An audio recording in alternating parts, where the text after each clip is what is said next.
Hey gang, welcome back to another episode of Cooking with Annie. Today we're going to be making a red wine and black pepper braised beef shank.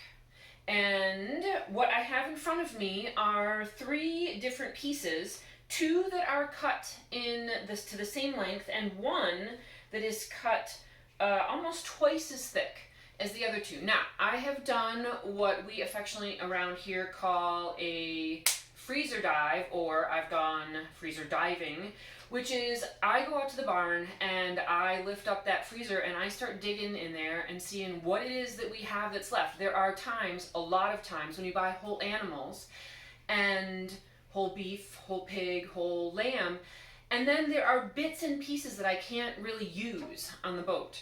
So the first thing that we're going to do with these is liberally salt and pepper them. And we're going to do these in the slow cooker. But the thing about slow cookers is that just because you can put it all in here all to once and everything just one pot deal, if you don't build the flavor in the beginning, like what we're going to do here, which is sear these pieces, if you don't do that in the beginning, you can't get that flavor back. You can't add it in. The opportunity is gone. So we're going to sear the outside of these pieces and a bunch more salt. Now I'm going to also put in here some celery, some onion, and some, I don't know, like a dozen cloves of garlic.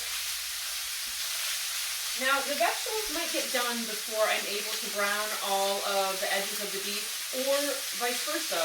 I might get to browning all the edges of the beef, and the vegetables not be done. So we're going to let both of them develop some depth of flavor before we continue on. And then once they're ready to go in the slow cooker, then I'll come back to you and I'll show you the rest of the process. So this is what the meat looks like when it's browned, and the vegetables, what they look like when they're starting to get a little caramelization on them as well. Alright gang, so the meat is now browned, which is, like we talked about, a critical part of this process. And we're going to transfer everything now to the slow cooker. Now the other thing about this cut of meat, and any meat that needs to be cooked low and slow like this, is they're oftentimes really inexpensive cuts. So if you're willing, hold on a second, I'll stop making so much noise and I'll talk a minute. Okay, there we go.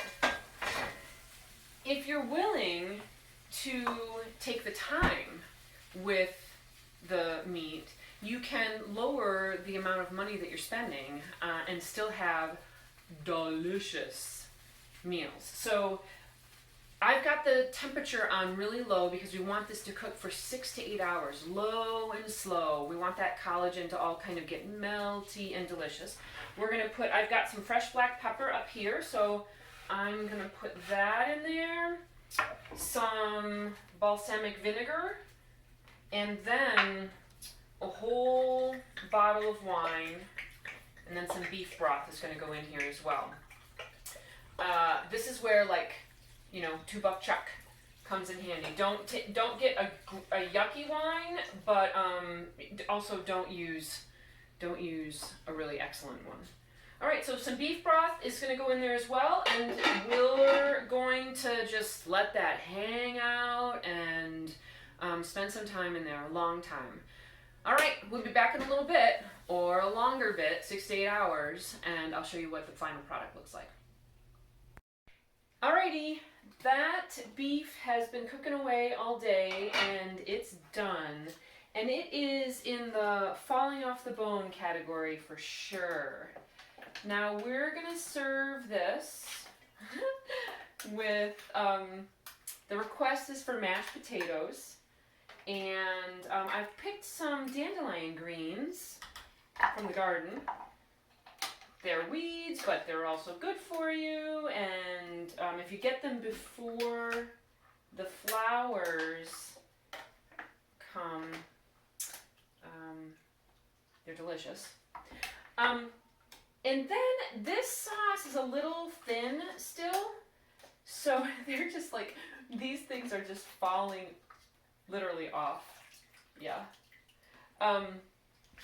So I'm gonna reduce this sauce just a little bit before we end up using it. So I want it to be a little bit more like gravy than it is right now. If, on the other hand, I wanted it to be more stew-like or more soup-like, I wanted to add some things to it, this would be a perfect consistency. So I will plate this up and I'll show you the finished product once I make the mashed potatoes. But thanks so much, gang. It's been so much fun having a little time with you and thinking about you all. Everybody hang tight, be safe, and until next time.